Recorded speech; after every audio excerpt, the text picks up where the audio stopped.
మూసీ నది సౌందర్యకరణ గురించి నార్సింగి టు నాగోల్ వరకు లెఫ్ట్ అండ్ రైట్ ఎన్ని ఇల్లులు బఫర్ జోన్ లో ఉంది. ప్రతి ఒక్క ఇంటికి ఒక ట్రేడ్ మార్క్ వేసి ఎంఆర్ఓ గాని పోలీస్ అధికారులు గాని వాళ్ళు ఒక మార్కింగ్ చేసి వెళ్తున్నారు.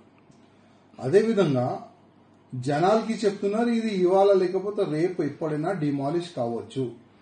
ఈ మాట చెప్పిన తర్వాత చాలా భయంలో ఉన్నారు జనాలు ఏమంటున్నారంటే మేము ఇక్కడనే పుట్టినాం, ఇక్కడనే పెరిగినాం, ఇవాళ ఈ మూసీ సుందరీకరణ ఆలోచన ఎందుకు వచ్చింది?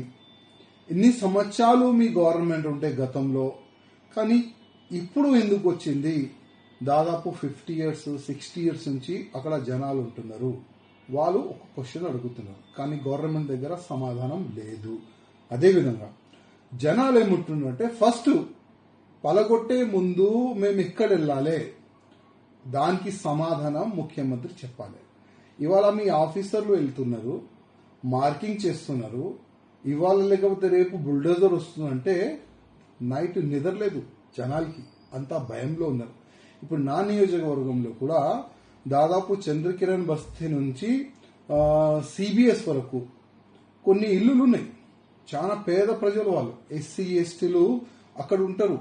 వాళ్ళు భయంలో ఉన్నారు. నాకు ఫోన్ చేస్తున్నారు, అన్నా ఏం చేయాలి, అసలు మేము బతకాలా చనిపోవాలా, మా ఇల్లు లేకపోతే ఈ బతుకు ఎందుకు, ఆ విధంగా నాకు ఫోన్లు చేస్తున్నారు.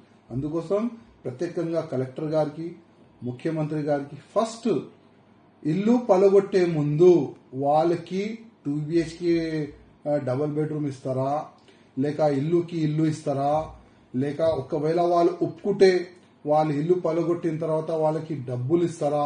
ఫస్ట్ ఇల్లు పలగొట్టే ముందే మీరు మాట్లాడాలని నేను కోరుతున్నాను కలెక్టర్ గారికి, అదేవిధంగా ముఖ్యమంత్రి గారికి. లేకపోతే మాకు పవర్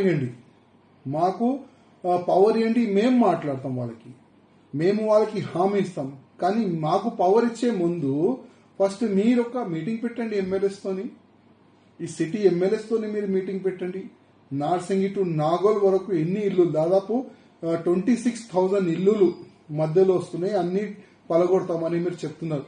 ఈ 26,000 అంటే నార్సింగి టు నాగోల్ వరకు ఎన్ని ఎమ్మెల్యేస్, వాళ్ళతో ఒక మీటింగ్ పెట్టండి, జనాలతో ఒక మీటింగ్ పెట్టండి, వాళ్ళకి అవగాహన వచ్చేలాగా మీరు ఒక హామీ అయినా ఇచ్చండి, వాళ్ళకి ఒక మాటలు మాట్లాడండి.